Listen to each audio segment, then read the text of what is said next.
Sahabat yang dirahmati Allah Subhanahu wa taala, insyaallah di sini akan ada tutorial mengenai cara membersihkan najis yang sempurna dalam mazhab Al-Imam Asy-Syafi'i.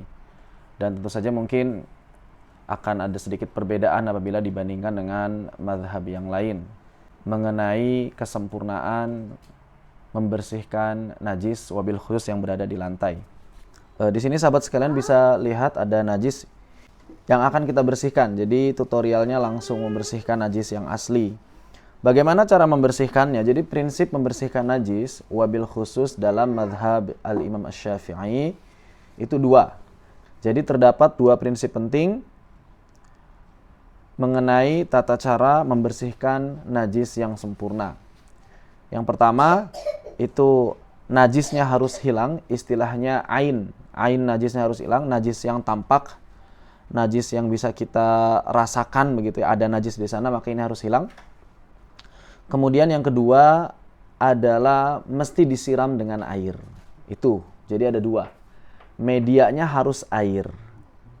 Jadi bisa tidak kalau misalnya ada najis seperti ini kita siram dengan air? Bisa-bisa saja.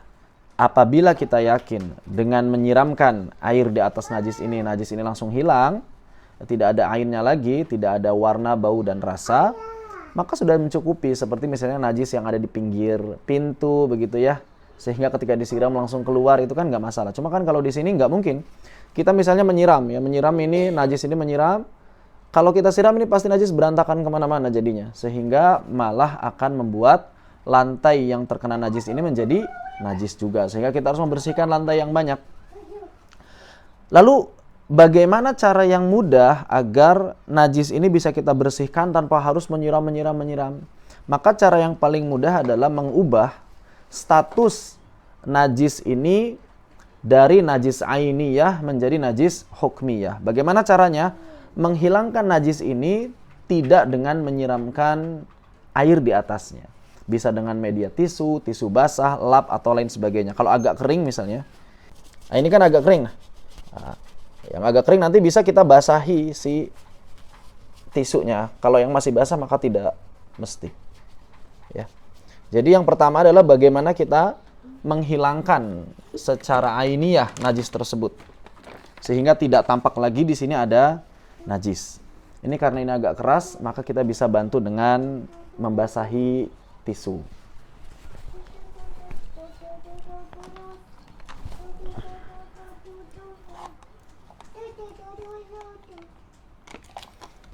Kita basahi, ini tisu sudah dibasahi ya. Kita bersihkan. Jadi ini baru membersihkan, belum mensucikan. Dan yang penting untuk dipahami juga bahwa seluruh lantai yang terkena oleh usapan dari tisu ini, maka itu masih najis statusnya. Seluruh lantai ya. Ini kita, nah ini ya. Pokoknya kita perkirakan tadi sampai mana?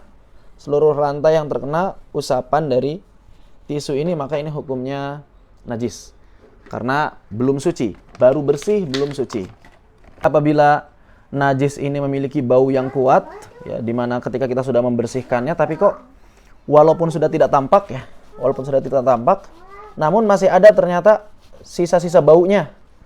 Jadi tampaknya sudah tidak ada, namun sisa-sisa baunya masih ada, masih tercium. Enggak perlu sengaja mendekat begitu, tidak perlu. Jadi cukup ya secara 15-20 cm segini masih tercium tidak. Kalau masih tercium maka bisa menggunakan sabun atau media yang lain. Jadi saya sengaja pakai sampo ini karena memang ini cukup wangi. Setelah kita tuangkan sedikit saja, maka kita usapkan di atas lantai yang kita perkirakan masih menyimpan bau najis. Dan ingat ya, seluruh lantai yang terusap oleh tisu ini maka dihukumi najis. Itu yang penting. Ketika kita sudah yakin bahwa di sini tidak ada bau, warna, rasa dari najis yang tadi tampak, maka berarti di sini kita sudah mengubah status najis yang asalnya ainiyah menjadi najis hukmiyah. Sudah tidak ada.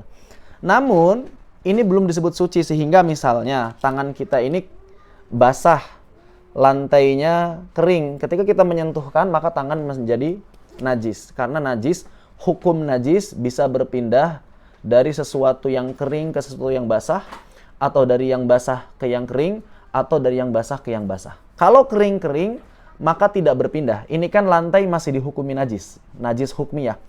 Terus tangan kita ini kering, lantainya kan sudah kering. Kita tempelkan begini, maka ini tangan tidak najis. Yang najisnya hanya lantainya saja. Ini kalaupun saya pegang begini ya, karena memang tangan dan lantainya sudah tidak basah, maka tangan tidak menjadi najis gara-gara menyentuh lantai yang najis hukmi. Tapi kalau salah satunya basah, salah satu dari tangan dan lantainya ini basah, maka bisa berpindah hukumnya. Lalu bagaimana cara membersihkan najis hukmiyah seperti ini? Maka cara membersihkan najis hukmiyah itu simple, mudah sekali. Bagaimana caranya? Caranya cukup menyiramkan air di atas lantai tersebut. Caranya cukup menyiramkan air di atas lantai tersebut. Kita pastikan ini sudah tidak ada najis yang ainiyah ya. Caranya bagaimana? Ya tinggal disiramkan saja, sedikit. Oh kok cuma segitu? Ya kita alirkan, kita ratakan seperti pada saat kita berwudu itu kan ya. Kita cukup menuangkan air pada sebagian anggota tubuh dan meratakan di seluruh anggota tubuh yang ingin dibasuh. Ya, begitu.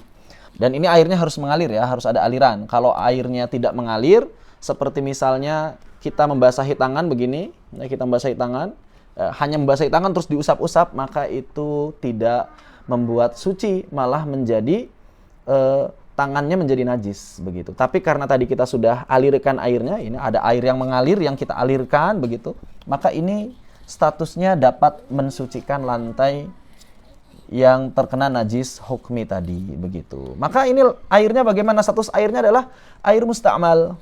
Status airnya air musta'mal, bukan air yang najis. Jadi kalaupun ada yang kasarnya gitu, ada yang mau minum ya nggak masalah. Jadi airnya ini air musta'mal, suci tapi tidak mensucikan begitu ya. Nah, ketika tangan kita diangkat dari lantai, maka berarti yang di sini musta'mal, yang di tangan musta'mal, yang di lantai juga musta'mal begitu ya. Dan ini sudah suci. Apakah mesti dikeringkan? Jawabannya tidak mesti. Kenapa? Kalaupun misalnya kita sentuhkan anggota yang lain, ini sudah suci. Airnya air musta'mal, bukan air yang najis. Tapi kalau mau dikeringkan ya itu lebih baik karena khawatir terpeleset ya, atau juga menghindarkan dari madarat yang lain. Wallahu taala alam, semoga bermanfaat. Wassalamualaikum warahmatullahi wabarakatuh.